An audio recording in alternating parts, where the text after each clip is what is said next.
Hello, Internet. Gino, that Pinguino Greco here again with another episode of Deep Listens. It's time to go back in time and then also to the future. It's the Back to the Future podcast, which means it's the Chrono Trigger podcast. And I am joined, as always, by Billy Brono Rothert. Ooh, yeah. Digging it. Thanks, everybody, for tuning in. I'm really happy to be talking about yet another RPG game on Deep Listens. Wow, we are just on brand, as always. Yes, and we are also joined, as always, by Pete Bobo Busby. Hey, what's going on, everybody? Happy to talk about time travel, as always, in games, certain things such like that. I did go to the aquarium last weekend, so I have some moray eel facts. That's like a zoo for for fish. you guys this time. It is. Best part was the hippos, though. What? So, 2 moray eel facts. So, one, they actually have 2 sets of jaws. They have like an interior jaw called a pharyngeal jaw. So think like the monster from Alien. Basically, this tiny jaw shoots out, grabs the fish, and then pulls it into like its mouth, and it eats it that way. It's super creepy to see if you want to watch a YouTube video of it. I don't. Yeah. Second moray I'll eel be fact. good without that, yeah. Mm-hmm. When they're going after like animals that are caught in reefs, basically, sometimes what they'll do to get more leverage is they'll tie their own body into a knot and then push that knot like down their body to create more torque, I guess, when they're pulling out. I don't really get how it works, but it's super weird to see an eel tie itself into a knot to pull this fish out of a reef. Another thing to check out. Where are you going? Right? Crazy. Do you know how crazy I am? Do you know what I'll do? Myself in that. I just imagine like underwater like UFC rings, and like the eel is just like the best at submissions and resisting submissions. It's got itself. the eel's got a great ground game. It does. But yeah, 2 eel facts for you today. Speaking of animal facts, we've got emails, we've got feedback. Reminder, you can get in touch with the show at DeepListensPod on Twitter, deeplistens.libsyn.com. We've got a comment section and deeplistenspodcast@gmail.com. You can send an email, and you might sound something like this. This comes in via, like, it was carved into bark and then thrown through my window. Okay, yeah. This comes from Chris Zombie Pie Redacted. He says, "Hey, dear Deep Listens Catpanions, I have been going through your back catalog of podcasts and wanted to address and correct some of Pete's animal facts." What? Yeah.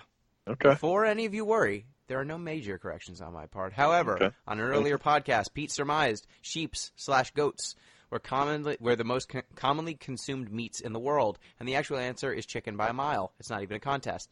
Second, Pete expressed he wanted to talk about the old flying rods alien conspiracy theory that was recently debunked on Bugs. Not only is Pete right, but here's a link to an article with more details as to why this conspiracy theory lasted as long as it did.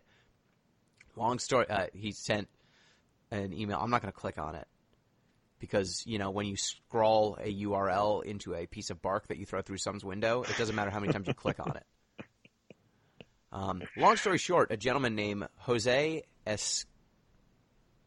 Escamilla created a website called roswellrods.com espousing images and theories of the existence of flying rods on planet Earth. He said he was attempting to record evidence of UFOs at Roswell, your first red flag. And notice there were long antennae-like rods littered throughout his film. The second red flag is that all of his photos were taken at daylight, and he never noted seeing the rods physically.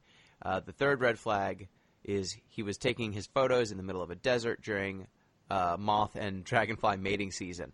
However, the ubiquity of his website led to millions of Americans noting the similar-looking rods in their photos and thinking they, too, had evidence of alien visitors. In reality, dragonflies dart back and forth at around 9 meters per second. Old-school cameras in the 90s commonly had a shutter speed of 1/30th of a second. As the author of the article explains, in that time, the dragonfly will travel about 30 centimeters because your exposure is set for the dark background. The path traced by the dragonfly's transit will be overexposed and appear solid white. Change these parameters with different insects, different wing speeds, different camera shutter speeds, and you can duplicate any rod photographs on the internet. So that was good to know. That's debunking a very, very interesting alien fact. Take that, alien lovers. Regardless, I wanted to ask Gino and Pete a basketball question. Which Okay. teams are you most excited to watch using NBA League Pass? Of course, the Lakers, Warriors, and Celtics aren't on your list because they're No. already free on television. Personally, I'm going to use the League Pass to watch the Denver Nuggets and Utah Jazz. Mm-hmm. The Nuggets, to me at least, are the definition of a League Pass team. They have a young core with a lot to prove and high expectations. Nikola Jokic is developing nicely, and he's a great complement to Jamal Murray and Gary Harris. Unfortunately, Murray just got hurt. And Jokic shouldn't be able to score on people who are more athletic than him, but he always finds a way. Also, I love the Utah Jazz because of the defensive tenacity of their team, and Rudy Gobert with Donovan Mitchell was fun to watch. Plus, watching them trounce OKC last year was hilarious. Actually, let me correct that. Jamal Murray was not who got hurt. The point guard for the Spurs just got hurt. Yeah, DeJounte Murray. DeJounte Murray, sorry. He tore his ACL. Yep, wrong Murray. I just saw Murray injured, and I forgot how many Murrays there were. So, which team are you most looking forward to watching on League Pass? I really enjoy watching some hoops on TV. I'll participate in the conversation, but I think I just want Pete to go first. Yeah, sure. I'll jump in. So I think the Nuggets are the obvious pick. I think that would be my first team. Couldn't agree more, Pete. Couldn't agree more. I thought you'd like that one, Billy. Uh-huh. But since we already have the Nuggets, I would also add, let me look at the list of teams in the league. I think I might add the Dallas Mavericks as well. Oh. They got Dennis Smith Jr. He's a pretty good highlight reel. And, I, like everybody else, am excited to see, I forgot his name now. Luka Doncic. Luka Doncic, there we go. I'm excited to see what he can do. And they have Dirk, who's always a good time. Yep. See if there's anybody else. I don't think Dirk can guard me anymore. No, he can't. He can guard no one. But Isn't it's a fun. Dirk like a small knife? Yes. Yes. It is. Dirk Phoenix Dagler. Suns might be fun, too. I think they're going to be objectively bad, and I think Devin Booker is so overrated. Look, But they might be interesting. Just because he dropped like 60 on a team. Yeah, I just don't think he's that good. But those might be. I think I like Zombie Pie's list. That's a strong one. I'd probably add the Mavericks to it as well if I were picking my squads. I'm going to go out and say the Milwaukee Bucks, who were my team last year. Yeah. But this year, Giannis is a year older, a year more skilled, and now they have a real coach. Mike Budenholzer should make that team play a more entertaining style of offense, and hopefully he will make their defense make sense because they have too many skilled defenders to be so mediocre on defense. Their problem was they were playing a very aggressive scheme under Jason Kidd, and they were trapping all the time.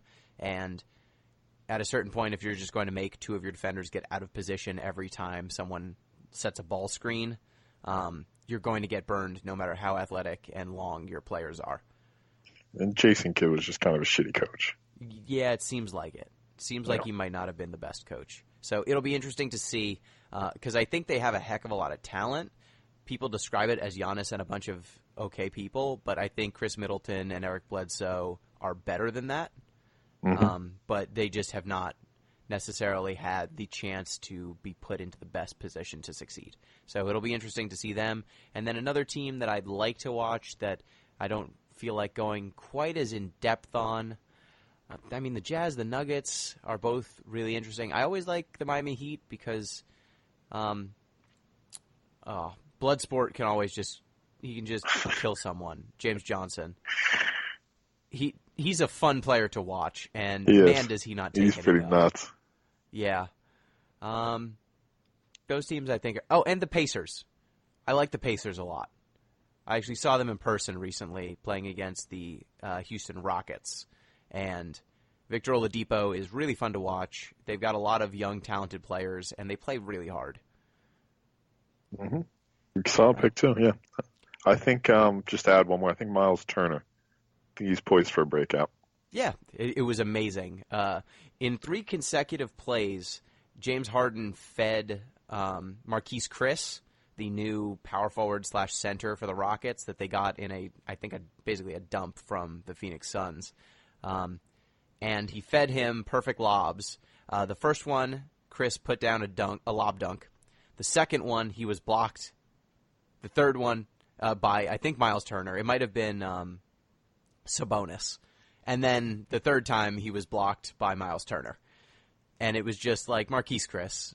The Marquise Chris experience in a nutshell. One thunderous dunk, 2 blocks where he turns the ball over. Mm-hmm.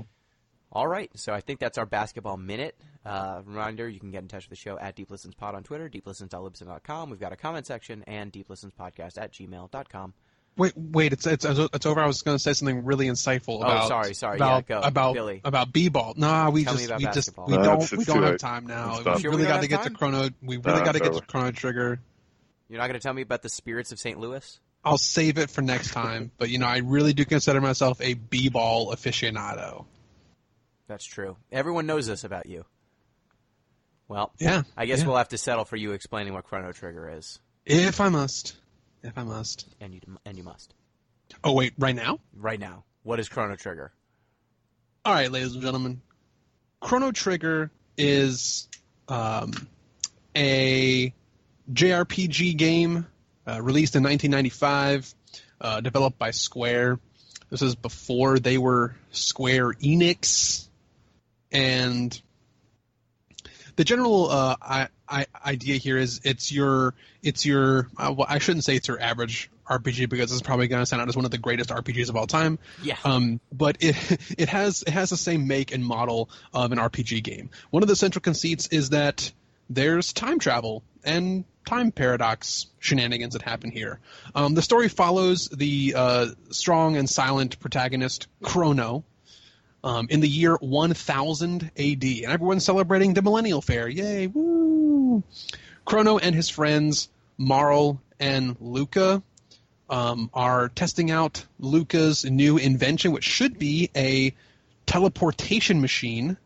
And when Marl volunteers to sort of be the first demonstration for the teleportation machine, a special pendant that Marl wears around her neck interferes with the machine and makes it do time travel instead. Woo, spooky.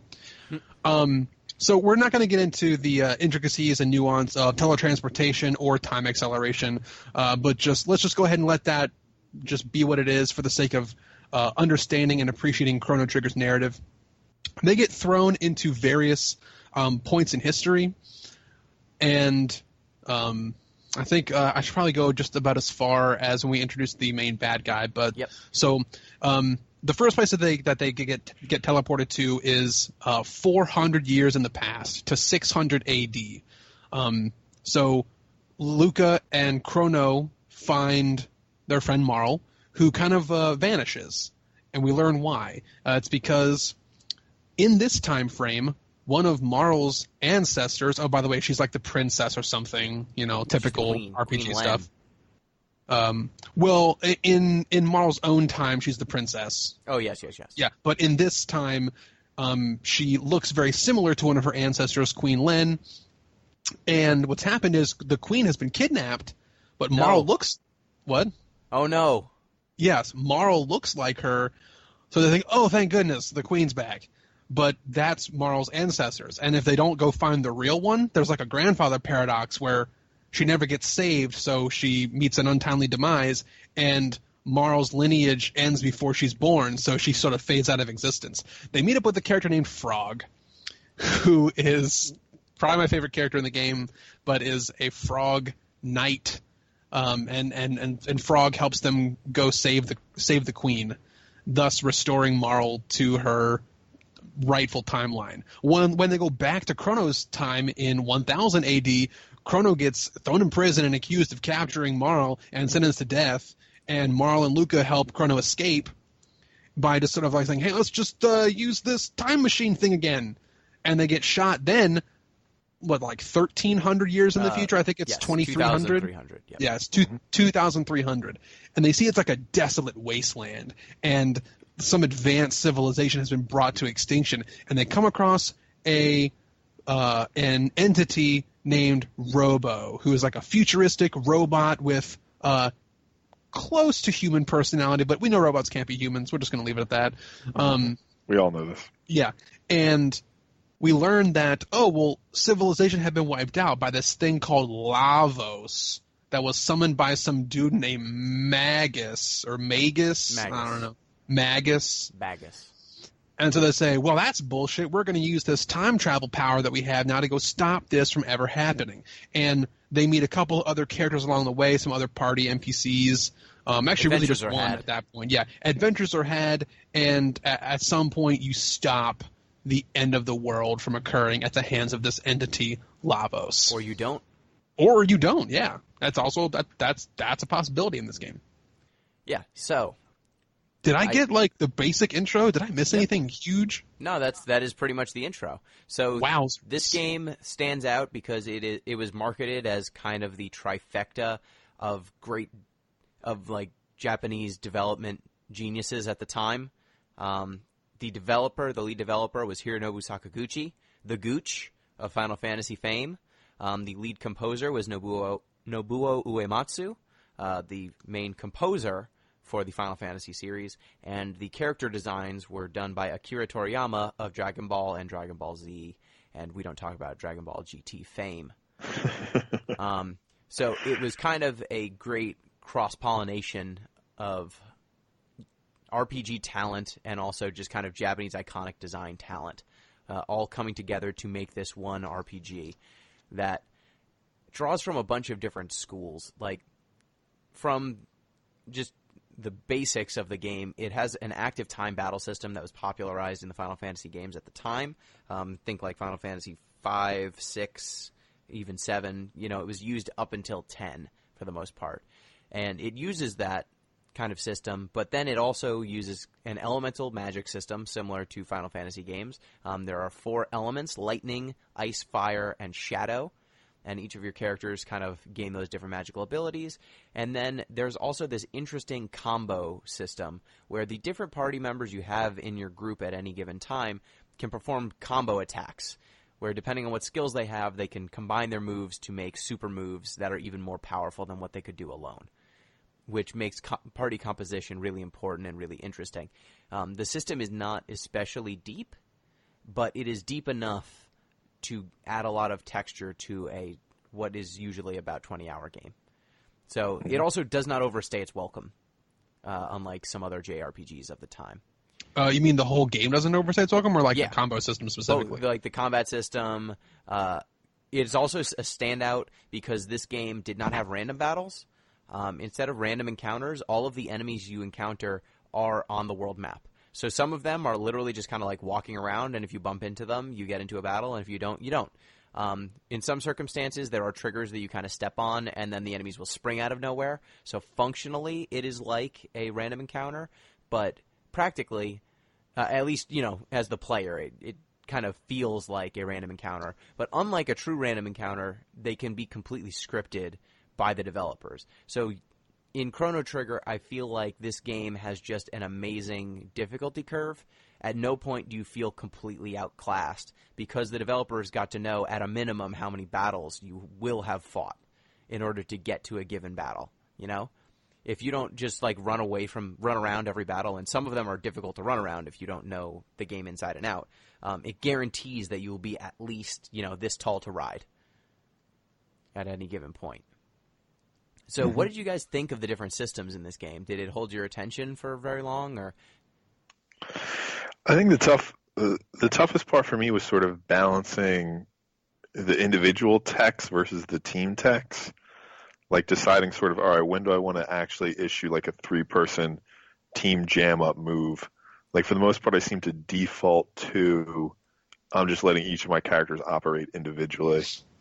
But it does add that extra sort of layer where, all right, this is something else I have to consider, like syncing up their time streams, because each person gets to attack based on their speed stat. There's like a timer that has to run through, so it's just another layer to consider as you go. I personally liked I had sort of the same interest that Pete did, but I generally had my party working on a 2-person combo rotation. And that was primarily because of the thing that Pete just said. Because people operate on different times, you could have people doing 2-person I guess you could do a single-person combo, a 2-person combo, or a whole party combo. And I found that I was more able to like manage resources and reliably get powerful enough advantage swings with 2-person combos and waiting for the full 3-person combo. Although the 3-person combo was flashy and cool, there was a lot of times where I thought that it really just wasn't worth the resources and waiting around to use a full 3-person combo. Yeah, it really depends on which 3-person combo you're using and which enemy group you're up against. Because some enemies will just be super vulnerable to specific magical attacks or physical attacks. And then the 3-person combo, it's not just that you stack up the damage from each of those special moves. There seems to be also a little multiplier or a little additive. So generally the 3-person attack will be stronger than if you just did the 3 attacks that make up that 3-hit combo individually. Yes. But like Pete said, there are speed considerations. Like some characters, such as Robo, are really slow. And so if you're going to be waiting to sync up all of your characters, you might give up like 1 or 2 attacks from your other characters in order to wait for that to happen. So it adds this extra layer of tempo to the game where you're kind of trying to find the rhythm between, will this character act on their own? If I do that, will they be up to speed in time so that I'm not wasting someone else's time waiting for another character? I think that there's enough depth there that it definitely held up for the whole 20 hours, at least for me. Yeah. And it makes for some interesting choices, though some of the combos are not necessarily the most interesting or powerful. Like there are definitely some combo abilities that feel like a waste. Quick question, Gino. Do you know if there was any other games before this that did like the multi-group tech system? Off the top of your head? Off the top of my head, I can't think of one, but I mean, No. if there is another one before this, I think Chrono Trigger stands out as the best and earliest version of this. There may be somebody who's done this before, but Chrono Trigger is definitely like the most prominent of this age. Yeah. So maybe it wasn't the very first, but this is certainly probably the most well-known and most successful game that involved a combo tech system, and we still see games do this today. I'm thinking of a game right now that I'm playing just casually called I Am Setsuna, does something like that, and also just fantastic game series. Kingdom Hearts has made use of the multiple character tech system. Yeah, excellent game, exactly. Yeah, nearly perfect game. Kingdom Hearts series has made great use of the party member tech system. Yeah, and I think that what this game does really well is by having this multi-party kind of combo moves, it makes party composition really interesting. This game is smart in that it shares experience between your party members that are actually in battle versus your party members who are kind of waiting in the wing, because you can only have at most 3 in your party at a time. Whoever is not in your party at any given moment does receive some experience from battles. It's not 100%, but it's like 95%. It's a high enough percentage that people are not getting outclassed. They're not like being in the waiting room. You don't have like a dump character. I can't tell you how much that annoys me in other RPGs. Oh man, like it's completely infuriating. Yeah, and the only thing here is that your TP, your tech points, which unlocks your character's special abilities, that does not get added to party members who are waiting in the wing. But there are so many battles in this game, you have more than enough TP to get all of your party members maxed out if you care even a little bit. So games that are in more of the like isometric strategy games, I'm thinking like Fire Emblem and Final Fantasy Tactics, they suffer from that quite a bit because you're going to have multiple party members in your crew and they can't all get the EXP from a fight. And what you find in those kind of games, and I played the most Final Fantasy Tactics, if you're trying to have people in a party and have it be well-rounded and like get other people's jobs cooked up, well, you can't do that without like winning the encounter that you're in. So you're stuck usually having 1 or 2 or even sometimes 3 people that are just vastly outclassing everybody else because you have to win the encounter. And you're going to bring other people in to get developed. So it's like some people have to be carrying the fight, and it almost has that sort of starter Pokemon syndrome. There's going to be one person that's going to be skewed. Yep, you end up with like one shepherd and a bunch of sheep.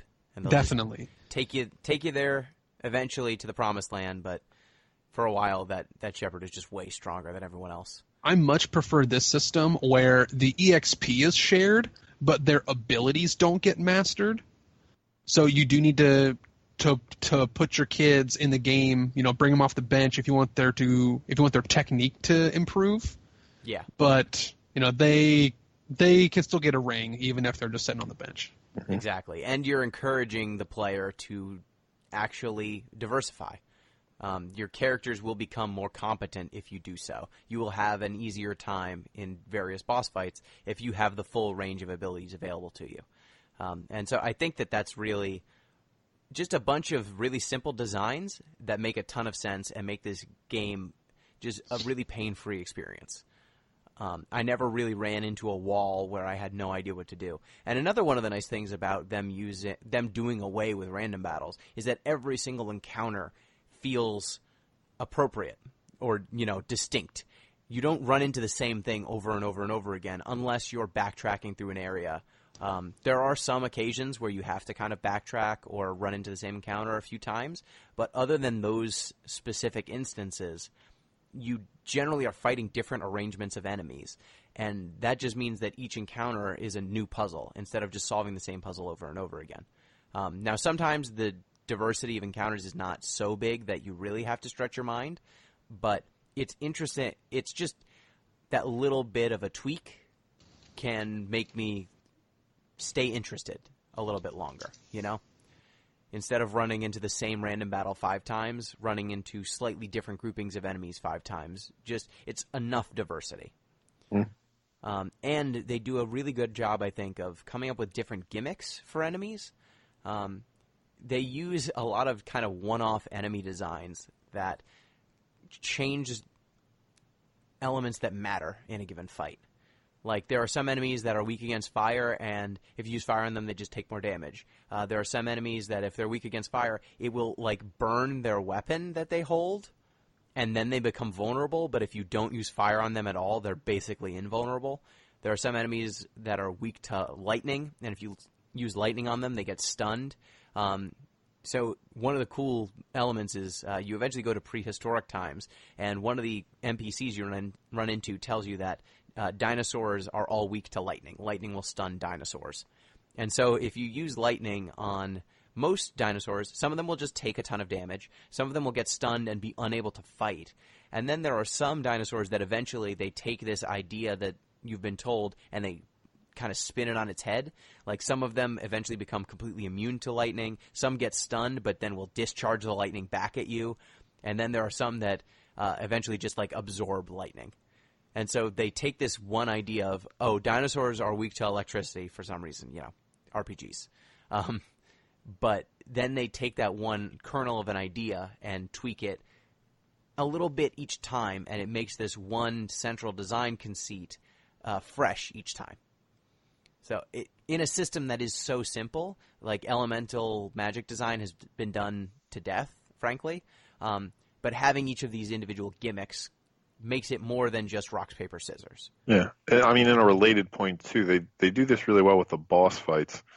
Like, in most RPGs, at least turn-based ones, we're all familiar with, all right, you need to sort of figure out who to kill first, right? Like, somebody's going to resurrect somebody else, somebody's going to buff somebody else. Like, there's always mage.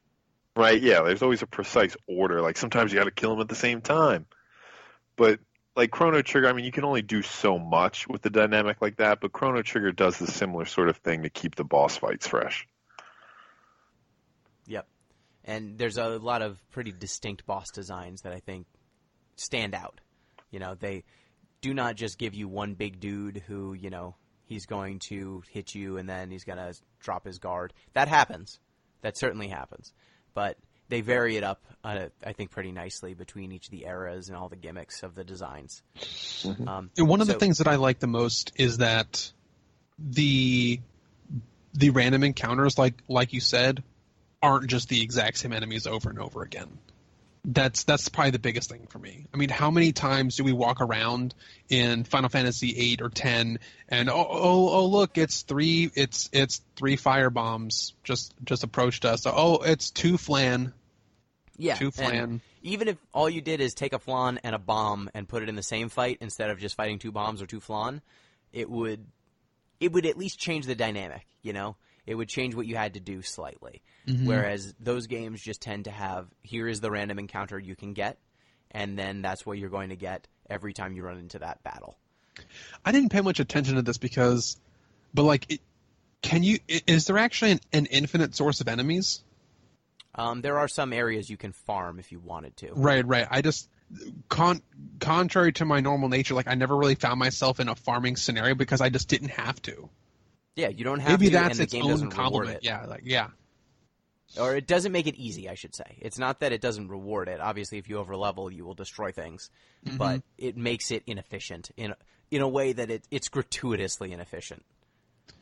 And you get levels really fast just by playing regularly. Mm-hmm. So what did you guys think of the actual designs, the Akira Toriyama designs? I feel like his style and aesthetic just drips out of this game despite it being a Super Nintendo game. Absolutely. I mean, you can see it in the cover art of the game. You can see it in like character personalities. There's definitely a bit of this, Toriyama art that, I mean, that the game is steeped in it. And as a person who grew up with like the Dragon Ball Z franchise and the Dragon Ball franchise in general, I don't look back on this and think, oh, that's weird. Like it looks like the Dragon Ball franchise. I look back on this and say, oh, this is a time where this artist was doing this at this point in their life. And the same thing goes for like the Dragon Quest games, right? Similar art style. I think of this not as like an extension of my childhood like context, whereas some people say, oh, like that just copied this or this just copied that. I'm thinking, oh, here's where this artist was at this time. Kind of like if you listen to a good band that you really like, but you discover them after they've already released all their albums, and you go back and listen to all their earlier tracks and later tracks. That's the kind of vibe that I got from the Toriyama art style here. Yep.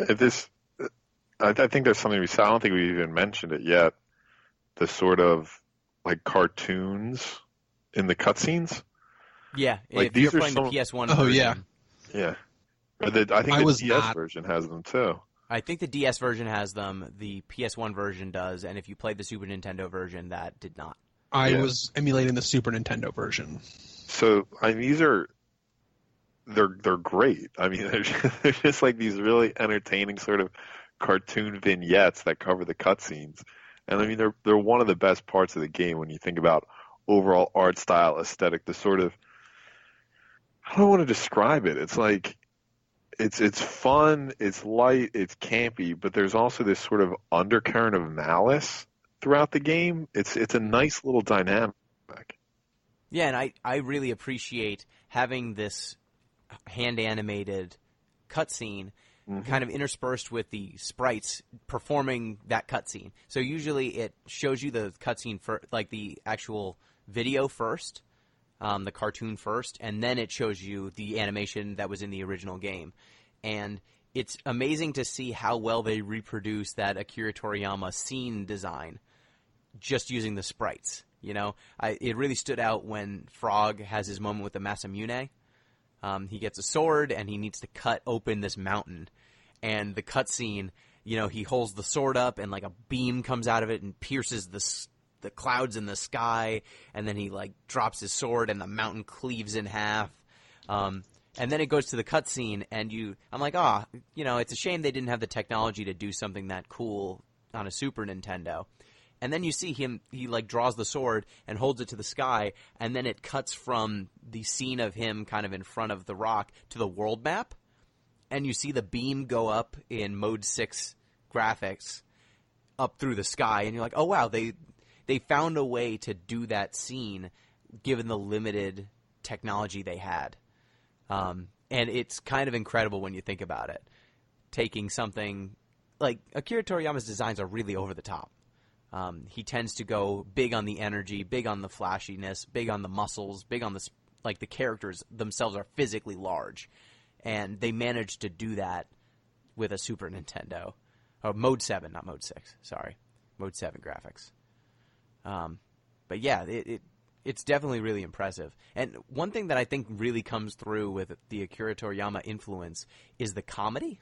Like this game's really lighthearted, despite the things that it kind of delves into throughout its runtime. One thing that jumps out to me is in the 600s, when you're fighting Magus, he has 3 underlings. Did you notice their names? I'm sure at the point I might have. Now I've forgotten. Ozzy, Flea, and Slash. Yeah, they're rock stars. That's pretty good. Yeah, that's pretty great. I didn't even notice this. You didn't notice that they're Ozzy Osbourne, Flea, and Slash? No. I love that Slash uses a sword named the Slasher. Yeah, it's some straight, like, Dragon Ball. Dragon Ball Z, if you take it seriously, like, it tries to be very serious, but there's a bunch of ridiculous puns and jokes just in character names and behavior running through the whole thing. Like, all of the Saiyans are named after vegetables. Yeah. And all of Bulma's family are named after different types of underwear. Bulma, Trunks, her daughter Bra, and her father, Professor Briefs. Like, all these little touches of goofiness to add to this kind of ridiculous game. And, like, Ozzy and his behavior is just great. It's delightful. Like, Slash and Flea will fight you, and Ozzy just runs like a coward and constantly tries to hit you with traps. Mm-hmm. But, like, even, like I said, like, even as you have this, you still have that, like, pending specter of, 2300? Yeah. Where you go and it's just destroyed. It's the apocalypse. Yeah, so why don't we talk about that kind of underlying seriousness and malice? Pete, did you have anything that you wanted to call out specifically? Yeah, well, I mean, I guess we could get into sort of the larger aspects of the game, right? So the way it works is there's this parasite, Janus? Is that his name? Lavos. Of course. Janus is a different character. Yeah. Lavos, it's this alien parasite that's living at the core of the earth. And this queen, Zeal, builds this machine to try to sort of extract him and use him to power as like an energy source. She wants more power, right? She's a pretty standard big bad. And then she doesn't really understand how it works, and he ends up destroying the world in 2300 AD. So it's your job to sort of stop Lavos. And I think it's pretty clear that this, well, I shouldn't say pretty clear. I think this can be read pretty easily as an environmental allegory, right? Like you have this incredible source of power buried in the earth, right? So we build machines to try to extract and use it, but we don't really understand how it works or sort of, what's going to happen as a side effect. And eventually it just sort of destroys the world in the future. And I think it's fairly clear that Lavos could be read as oil or coal or, pick one of them. Yeah, and it's fair to say that at this point, it's amazing to think how many different JRPGs were obsessed with this sort of thing at this time period. But Final Fantasy VII, very similar. You got Mako reactors. They're siphoning the life force of the planet, slowly draining the life energy. And your characters are like eco-terrorists trying to blow up the reactors, these pseudo-nuclear reactors. But Lavos also, it's the Mammon machine. And Mammon, what does Mammon mean? I know it. I'll look it up. It's a biblical reference. It is, right? Mammon is the demon. name of the son of Lucifer, I believe. Yeah. I think it's spelled differently. He's also the Syrian god of riches. Yes. Yeah. It's commonly thought to mean money, material wealth, or an entity that promises wealth. It's associated with the greedy pursuit of gain. Okay. Yeah. So, I mean, look, it works here. Absolutely.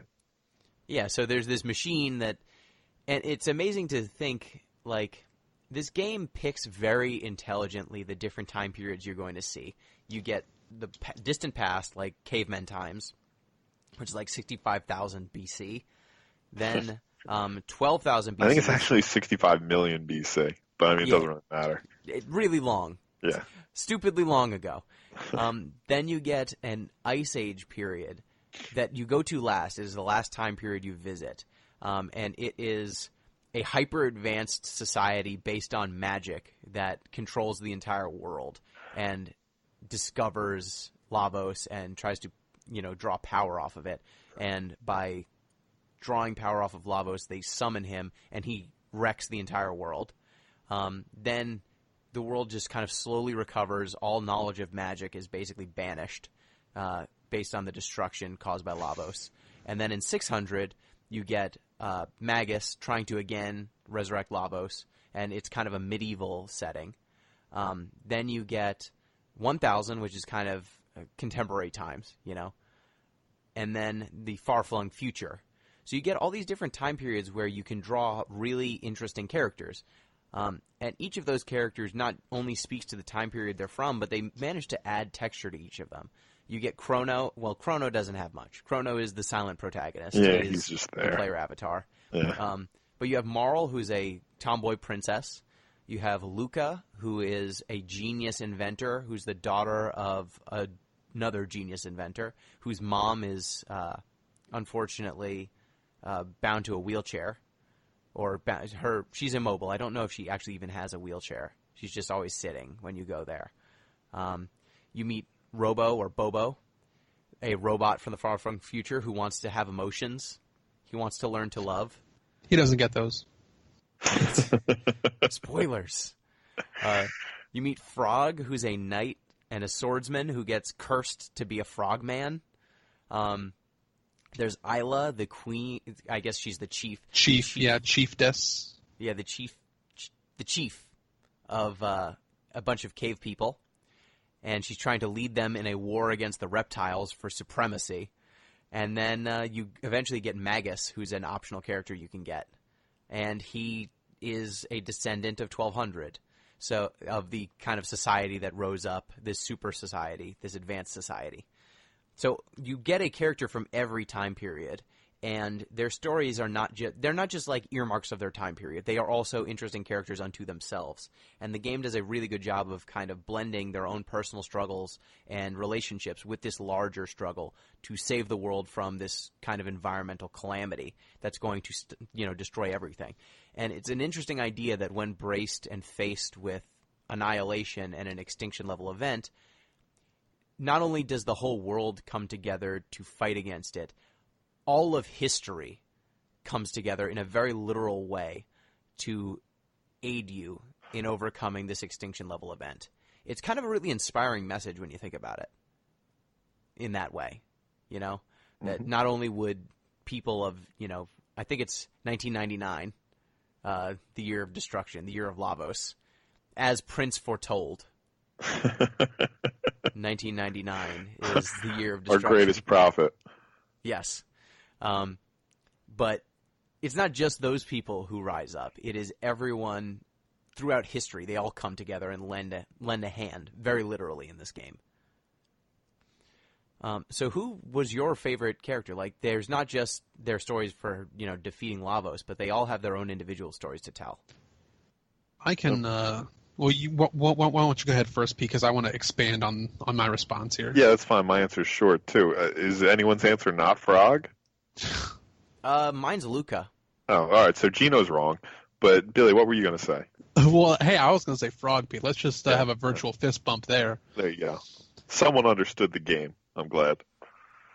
I will say my second best is probably Ayla.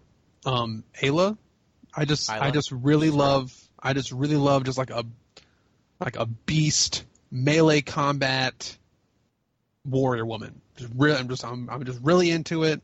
But Frog is. I love that her weapon is fist. Yeah. She doesn't get new weapons. Nope. Well, that's actually been kind of a recurring theme because Tifa's weapon was also fist, and wasn't there another character whose weapon was just fist? And you liked her also? Yeah, I can't remember what Final Fantasy game had another weapon who was just fist. Final Fantasy VIII Zell. Yeah. Mm-hmm.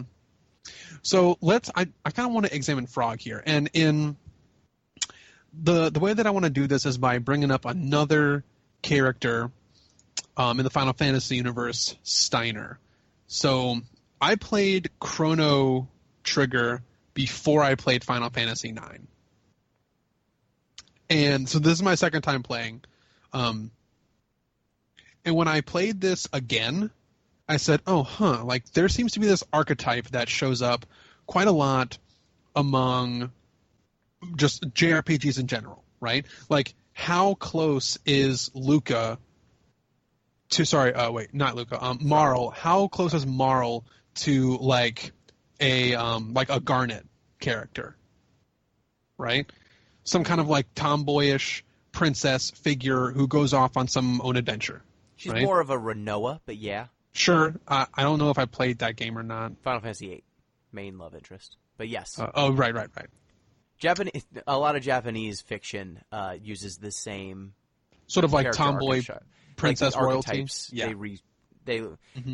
Archetypes are a lot more of a thing in Japanese storytelling. But go So this is your chivalrous knight character with some kind of moral or like virtue conflict. And I found Frog to be one of the more compelling of these archetypes, and the one that stood out to me as comparison was Steiner, who we know from Final Fantasy IX. So when I look at Steiner, I think about this person who is a knight of some kind of order, and they are just fiercely loyal to, like, Queen Bram or something like that? Bran, yep. Bran.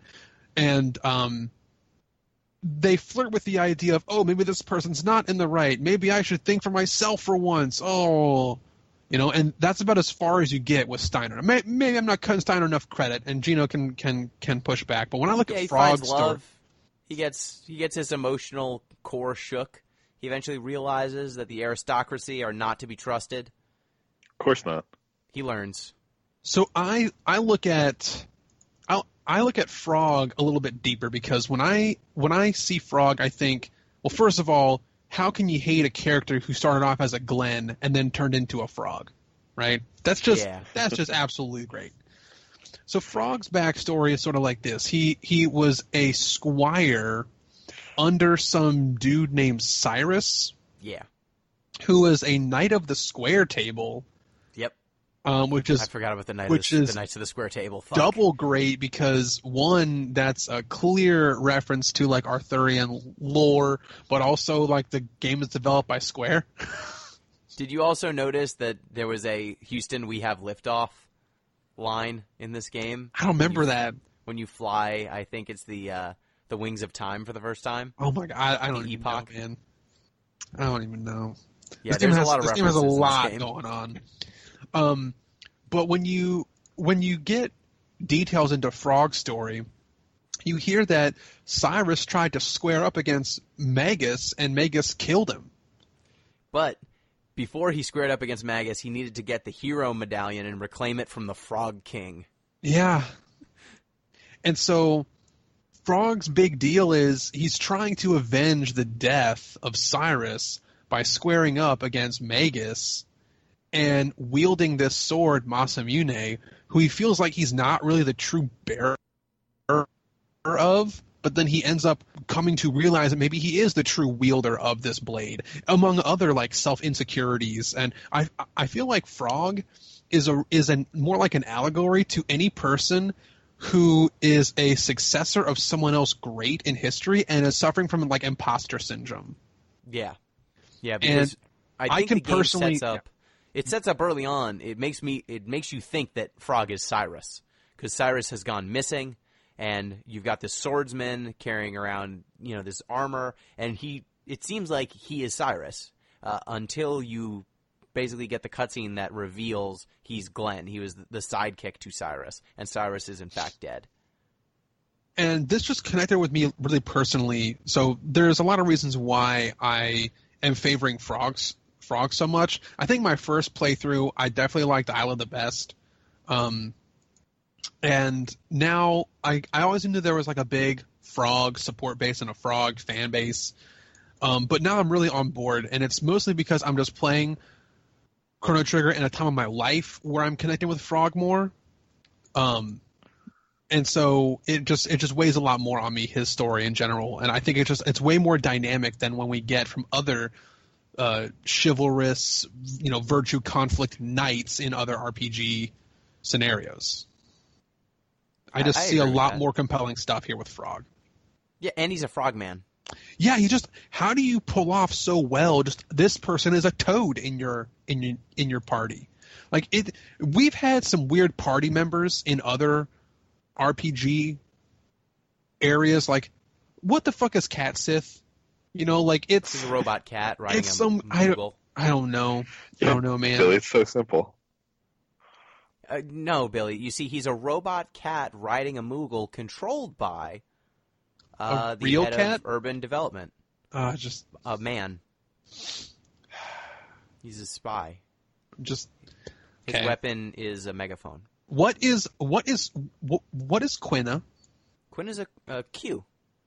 Okay. A gourmet-ed. Mm-hmm. Duh. Now, considering Frog and Quina are both pseudo-amphibious, I'm going to just let both of them slide. Well, Quina eats frogs, so it's good that they never meet. Yeah. I just love Frog's frog drop, though. Did you ever unlock Frog Flare? I don't know. So his ultimate move is to summon a gigantic frog Oh. who just sits on the enemy and hops around. Yes. And if you get Luca's ultimate move, which is Flare, which is a giant magic like fireball, she will imbue the frog with fire. This gigantic frog. And it does a ton of damage. Actually, I want to circle back to something that did kind of annoy me. One, I think the animations for their combo moves were great.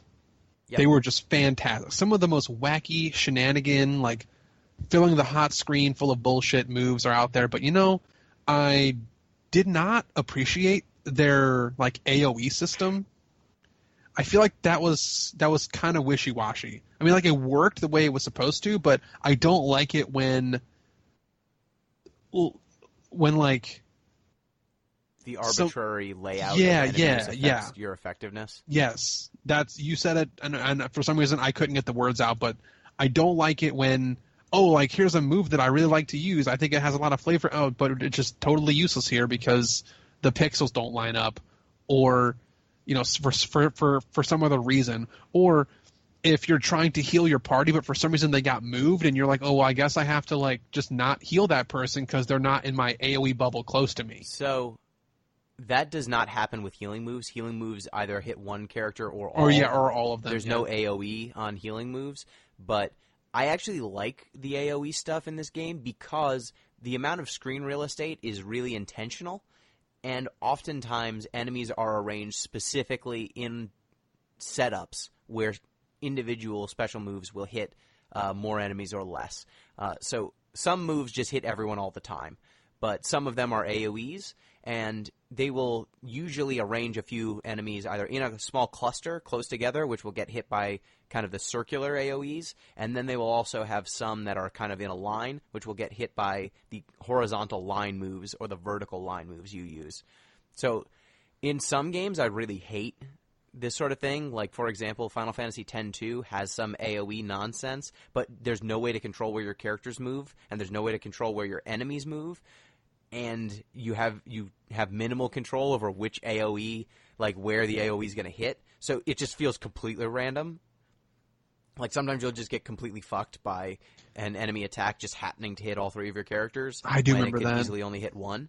But in this game, they seem to very intentionally make it so that enemies will either hit you, like if they shoot a laser beam and it goes through a character, they will set up your characters in a triangle, so we'll only at most hit two at a time.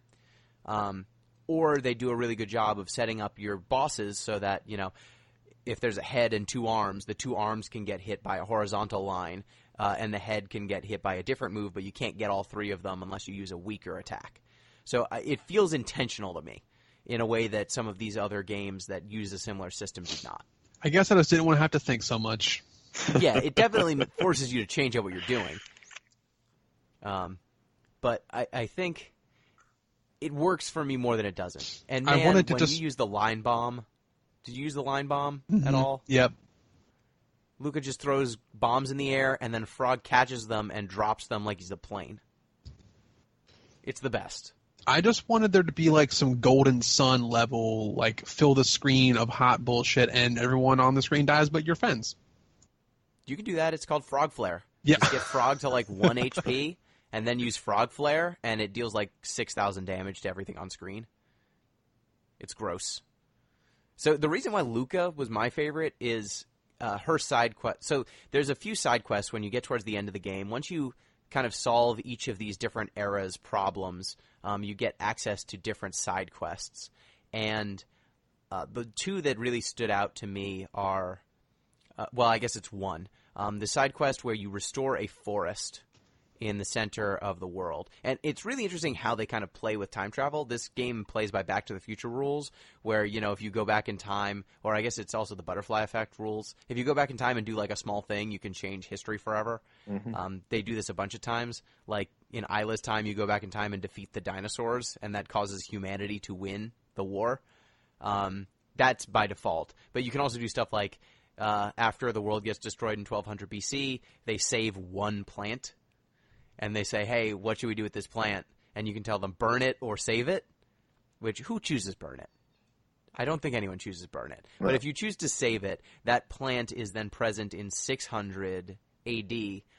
And there's a woman named Fiona who wants to plant this plant to restore a forest that used to exist before the war with Magus. And in order to do that, she needs help to kind of regrow this forest. You know, just planting the plant isn't enough. She'll need lifetimes of help because the land is so destroyed. And so what you can do is you can leave Robo behind in 600 AD to help for the next, several hundred years. And then jump ahead to 1000 AD and find his kind of destroyed body at a shrine dedicated to this woman who you helped. And if you do that, you restore the forest. There's a little payoff, like you can buy some really powerful items if you complete the side quest. But after Robo is kind of left there, you can reactivate him, and Luca fixes him. And he tells you, for you guys, this was a second. But for me, this was 400 years of working the fields. And after 400 years, I think that there's a reason. And this game actually kind of talks about divinity in a way. About God, not necessarily even God, just something larger than the characters themselves. And Robo posits that there's an entity. He doesn't call it God. He doesn't call it the earth or, any specific term that would kind of add some context to it. He just says this entity that wanted all of these characters to see all of these moments in history. Like, all these moments in history are centered around Lavos, but they're also different essential moments in humanity's development and in the development of the planet. And he says, I don't think that these time rifts that we're jumping through are just the work of Lavos. I think there's an entity that wants us to see these moments.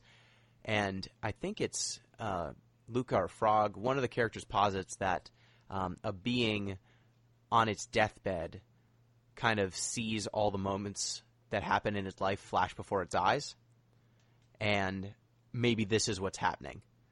All the key moments in life are kind of flashing before this entity's eyes, and you're getting to see it by jumping through time.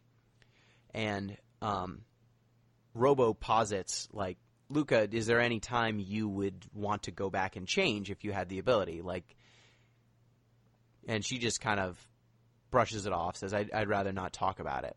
And later on in that cutscene, after that cutscene, Luca wakes up kind of in the middle of the night after fixing Robo up, and she goes to a time rift. She finds a time rift that is opened up, and it jumps her and only her to a day in her past.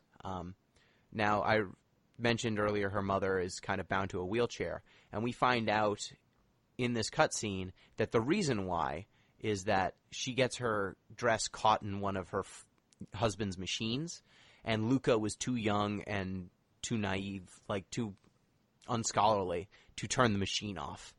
And so her mom gets stuck in the gears, and her legs get mangled, basically. And you have the opportunity to change it. Did you guys see this cutscene? I didn't unlock it. I did see it, because I saw it was a thing to see.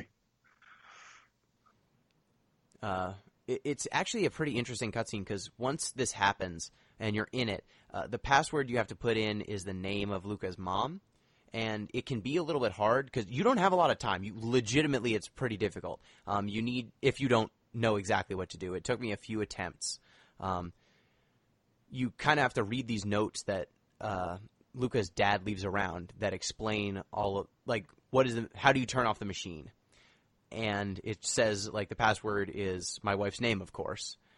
And you have to put in Lara, which is literally like L, the left trigger, A on the Super Nintendo controller, R right trigger, and then A again. So you have to know that it's actually your buttons. If you don't figure that out in like 5 seconds, she gets caught in the gears, and you just hear this scream, and Luca wakes up the next day with 2 kind of journal entries that say, I didn't know machinery enough. This is my fault.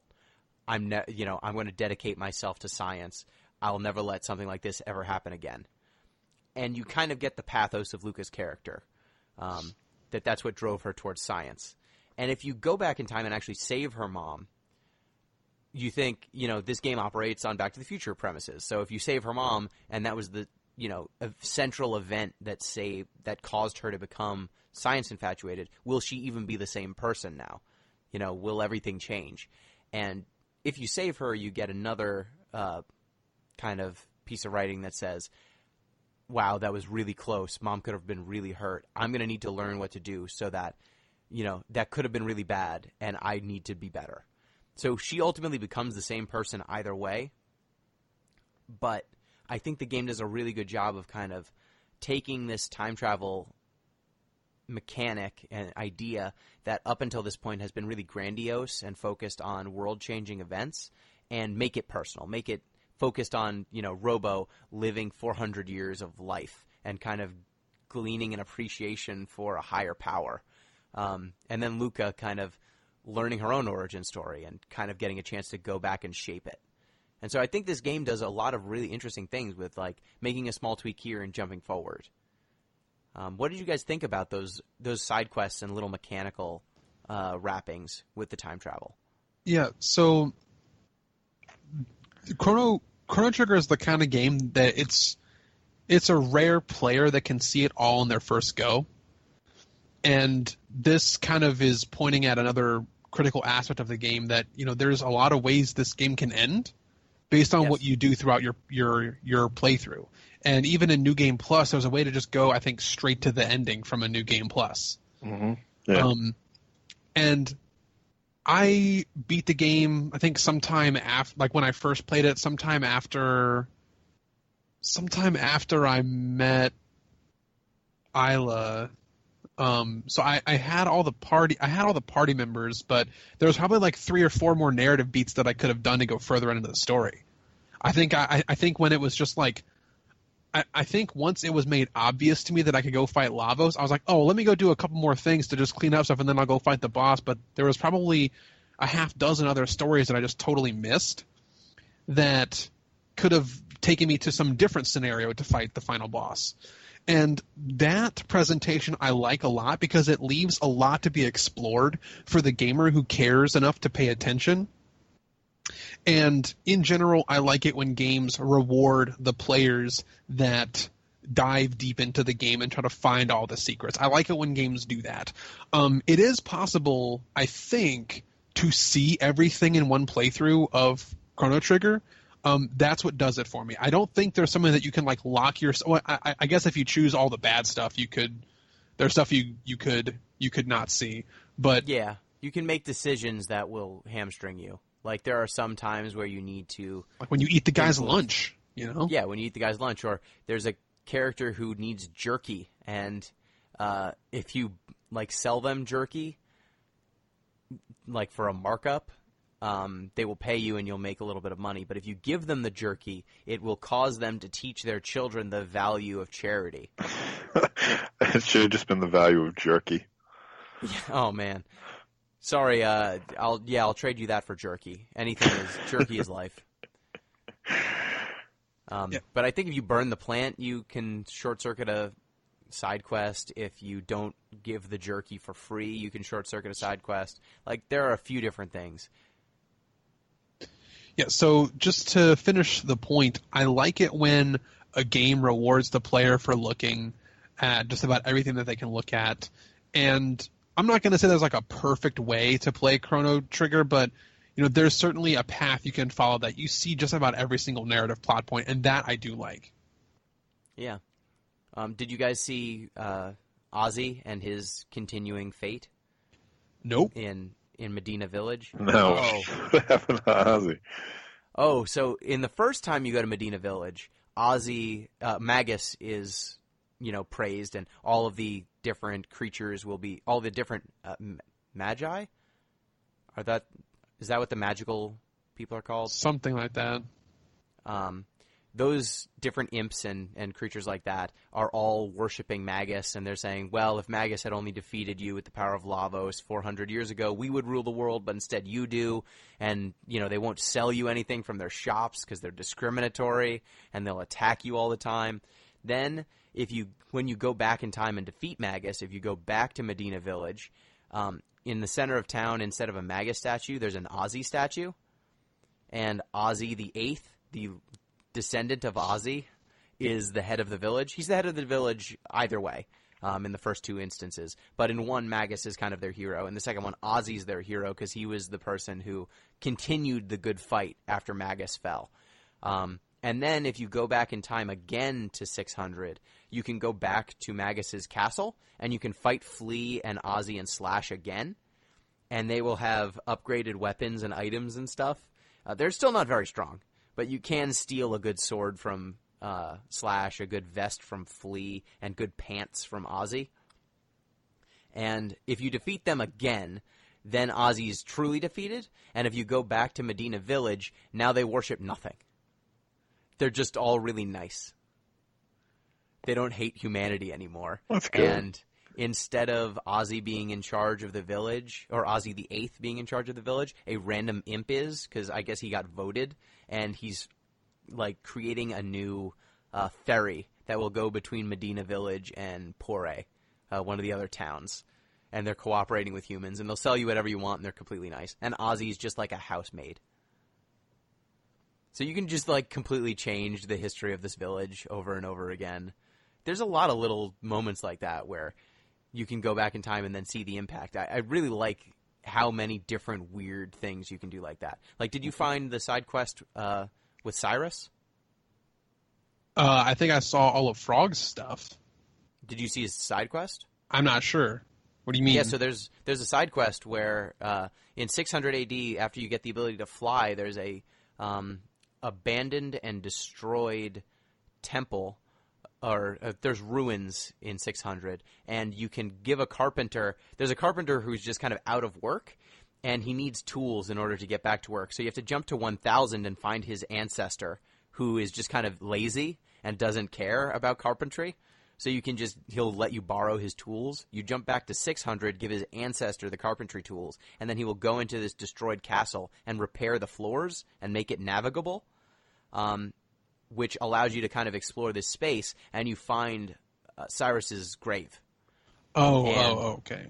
If you go there and kind of have Frog interact with it, he will speak to Cyrus's ghost and kind of tell him, look, I've defeated Magus. I've avenged you. I'm so sorry I couldn't have, helped when you needed me. And Cyrus says, I'm sorry, Glenn, it's okay. There was nothing you could have done. I was defeated fair and square. But, seeing you carrying on has really put me at peace. If you don't do that, then Cyrus is a ghost in 1000 AD, and he haunts that ruin. And he will attack you on sight because he thinks Glenn betrayed him and abandoned him.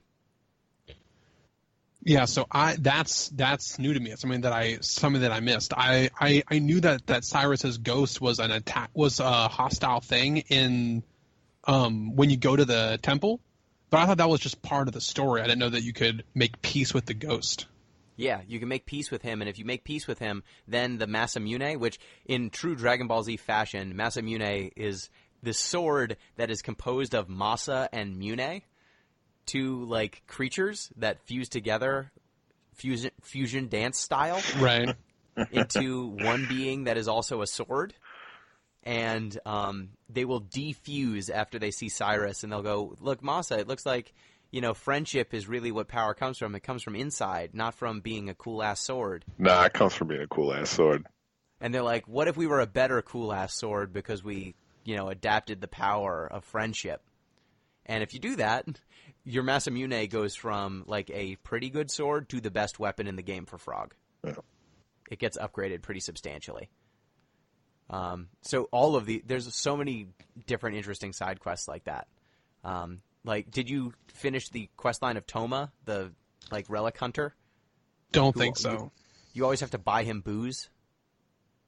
Or he's at all of the different like inns in 600 AD, and if you track him down, he will eventually like tell you, "Hey, I think I got a lead on this very important rare item, and here's my favorite soda pop.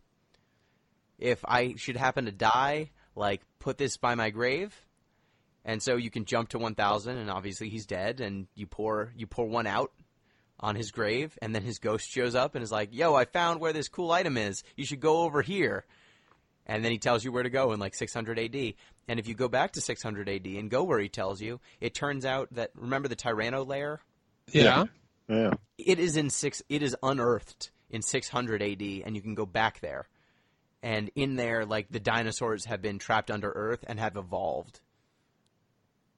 And that is where, like, instead of being weak to lightning, they're strong to lightning. It's awesome. Like, they reuse so many different spots. Yeah, they do. I mean, the game's like you said, it's probably about 20 hours, pretty straight through. But it's nice, like, there's reason to go back to this place. It's not like RPG backtracking, where it's like, oh yeah, you know that thing, go pick something up, bring it back here. There's like legitimate reasons to be like, ooh, let's see what's going on in prehistory again. Yeah, and it's usually they give you the ability to fly around or something, and instead of reusing the same locations by literally having you go back to the same place, they recontextualize it by jumping around through time. Like, it turns out that certain areas are in every time period.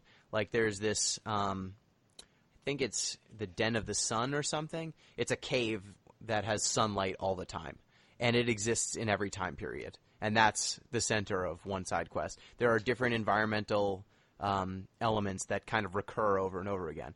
And it made me just remember, I forget whose quote it is, that history doesn't repeat, but it does rhyme. Yeah, and I should know that. This game is just full of those little things. Like, did you complete the side quest from Marl at all? She has a side quest as well. Her dad gets in trouble. Didn't if you didn't see the Toma thing. Sorry, I was looking at it. Was Mark Twain. History doesn't repeat itself, but it does rhyme. Yeah, good get. That Mark Twain guy's pretty good. Yeah, he's solid. He's okay. Wait, Marl's no. I'm sorry, it might not be Twain. Oh no. I'll look it up. Keep saying your thing. I'm gonna double check. Okay. Marl's side quest. So you remember the evil consult from 600? Yeah. Turns out that that evil consult, his descendant exists in 1000 AD, and he's still angry. So the reason why the consult is the advisor to the king, he's also evil and tries to like execute you even if you're acquitted in 1000. It turns out he is also an imposter. And you need to find you need to complete this side quest to get the item from the Tyranno lair, and once you do that, it gets brought to the basement of the castle in 600, and they say, okay, we'll leave it here for our ancestors, and we'll protect it. And then when you go to 1000, it's been stolen, and the king is on trial, and you need to help him. And it turns out that Yakra the 13th, the descendant of Yakra, still has a grudge against the king for his ancestors' like defeat at the hands of Guardia, and you have to save the king by again defeating one of the kind of usurper monsters. And if you do that, it mends Marl's relationship with her father, and you get some dope items. Okay, so it's probably not Mark Twain. Fuck. But it's frequently attributed to Mark Twain, even though he never said it. Okay, that's fine. So, good enough. Close enough.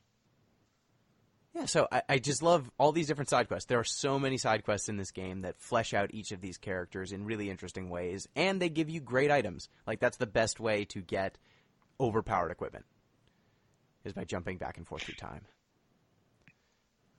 So, were there any other ideas or observations you guys had? I'd like to offer a hot take. Do it. So I think we're all sort of on the same page when it comes to the our game's art debate. In fact, I don't really think it's worth having anymore. But my hot take runs as such. I think it's easier to answer the our game's art debate in the affirmative the more linear the game is. I think it's potentially a less interesting answer, but I think it's an easier one to make. So would you say that this game is especially linear and therefore it is easier to make? No. Or do you think this is an example of not? Yeah, I think this is linear? this example of a non-linear game. Obviously, it's not non-linear in the way like Fallout or GTA might be. But like you could just go to the bucket and win the game 2 seconds in. Technically, it'd be really hard, but you could. In which case, the game gets a lot more interesting. But I think it's a lot easier to make this argument, our game's art, when you can say, yes, look at this cohesive vision this artist is presenting, as opposed to saying like, yes, look how it creates this atmosphere that the player can then explore. It becomes much more nebulous. I think it becomes much more interesting then, but I think it's harder to convince people that way when there isn't a linear artistic vision being put forth. There's my hot take. I can see that because some of the games we played recently that sort of felt like it fell more on the artistic spectrum, like heavily towards the arty category as opposed to the game mechanic category. I'm thinking like a game like Jotun is a really good example. That was pretty linear in nature, but that let it convey a storybook-esque presentation. So I kind of see where you're going there.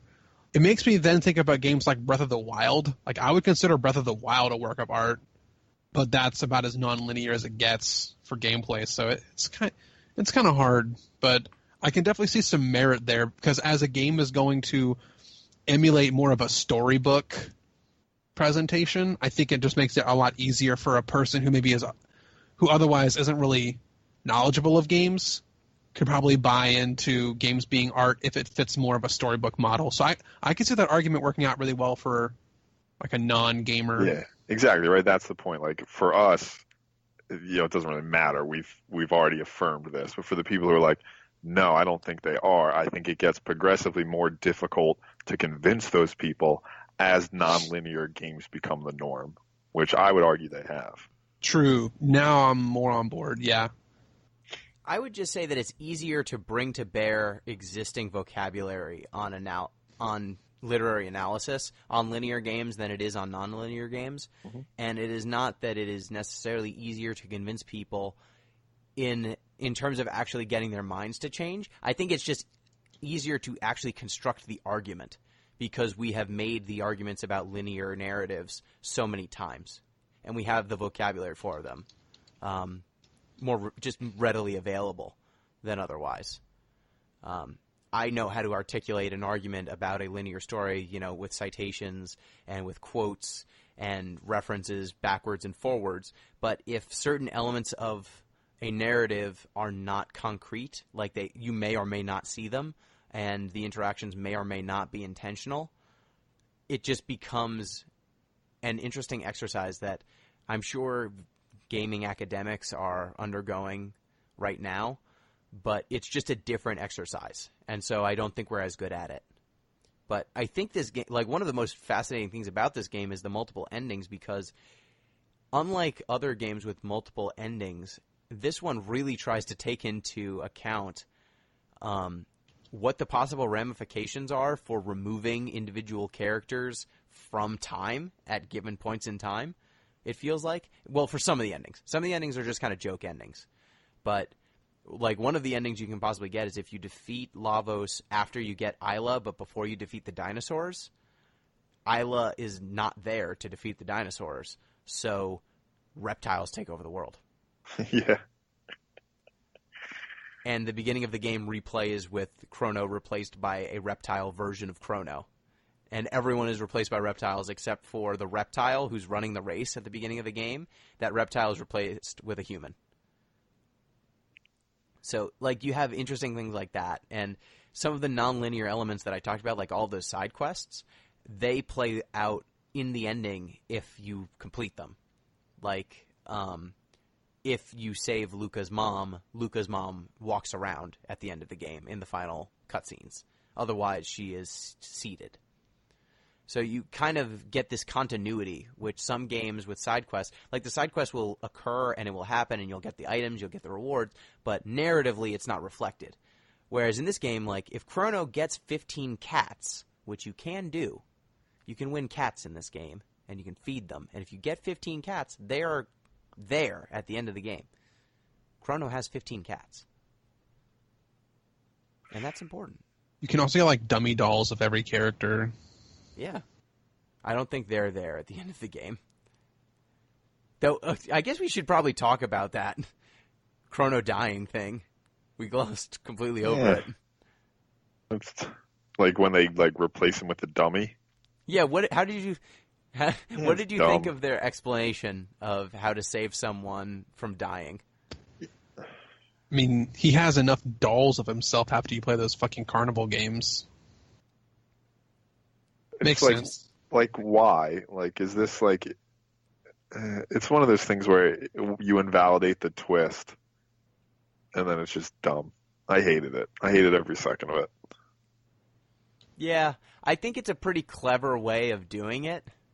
Like, you get a MacGuffin that lets you jump back to the moment when the person died. You get the Chrono Trigger. The Chrono Trigger, yep.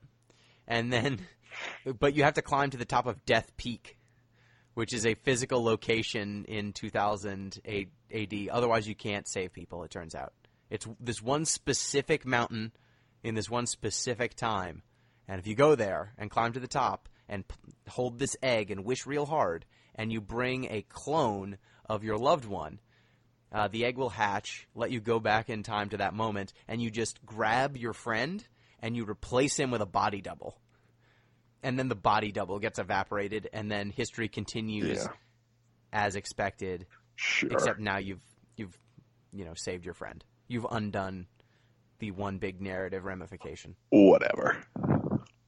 I like, when you're screwing around with time travel, this is one of those other, like, that's kind of zany.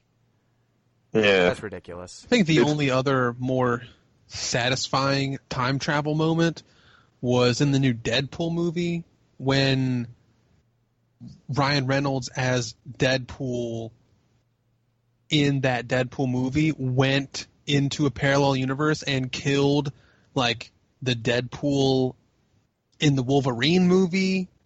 You know what I'm talking about? Yeah. Yep. That's like the only other most satisfying time travel, replace someone's death with another moment. Doesn't he kill himself before he takes the Green Lantern script? Yep. Yeah. Yep. Like, kills himself as in kills Ryan Reynolds. Yes. Yeah, Deadpool goes and kills Ryan Reynolds before Ryan Reynolds accepts the job of playing Green Lantern. Yeah. One day we'll have to get a time travel expert in to ask about the Chrono Trigger interpretations of time travel to see if they are accurate. If you want me to really examine Chrono Trigger's time travel, I'm not a published author, but it's the topic that I studied the most in school. Perhaps we can find an expert on time travel, a mutual acquaintance, who might be available to do such a thing one day. Maybe? Perhaps. I mean... We'll talk about this offline. Sure. Okay. So, I think that's it for Chrono Trigger. Mm-hmm. Man, we're going to have a hard game of the year this year. Well, game of our year Yes. is going to be pretty hard. Game of 2018, not a lot of competition right now. It'll bump up. It's minute. It'll bump up. Yeah, but I mean, this year we've played some bangers. Yeah. Some big ones. Ape Escape 2. Yep. We're going to play the rest of the Ape Escapes, too, obviously. No. Obviously. That's a no for me, dog. That's Hard Billy's pass. pick. Picking this week, Ape Escape. That is the opposite of my pick. Kirby 64. Man. Saints Row the Third. That game was kind of bad. That game had a lot of stuff on. Bayonetta. Woof. Brothers. It's a banger. Yeah, this is going to be a tough one, but that's another problem for us another time down the line.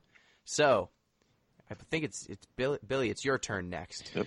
Yeah, because I'm going after Gino now. Yes. Yes. It's going We're like keeping things fresh. but yeah, that's not the OG order of the show, but it's what we're doing true. now. Yeah. Yeah, I have a pretty easy pick. I think this is going to be one of my contenders for Game of 2018. I got to throw another good one out there. We're going to play The Messenger. Okay. What is The Messenger? The Messenger is an action, like side-scrolling game that's going to feel very reminiscent to Ninja Gaiden. Okay. It was released August of 2018 by Sabotage Studios. I played about maybe 3 or 4 hours of The Messenger. I love it so far. It's got very tight controls, super classic art style. It's going to be reminiscent of like the sort of old school 8-bit. Well, I mean, it's probably more like a 16-bit game if you want to be technical about it, but it's going to have a classic look. It's got great music, inspiring characters so far, really tough boss fights, but tough but fair. And one thing that I think will annoy Gino out of his fucking mind. Great. Nice. Yeah, just wait till you die. Just wait till you die, Gino. What happens if I die? There's gonna it's not really a spoiler, but there's gonna be an antagonist that will make fun of you when you die. Oh, great. Well, not really an antagonist. It's more like a sidekick that taxes you on death and also says, "Hey, you're bad because you died." Oh, great. My favorite. But the other stuff in the game, just top notch, 10 out of 10. Let's do it. All right. So next up, we will be playing The Messenger. And reminder, if you want to get in touch with the show, you can do so at DeepListensPod on Twitter, deeplistens.libsyn.com. We've got comment sections and deeplistenspodcast@gmail.com. That's the best way to reach us. And thank you once again, Billy. Thanks, everybody, for tuning in. I'm glad that we could revisit a game that I enjoyed so much my first time. Chrono Trigger, if you haven't played it, you're missing out on a cornerstone of JRPG culture. Yes, thank you, Pete. Always a pleasure. An excellent game that I was pumped to add to our backlog. Excellent. And till next time, listeners, peace!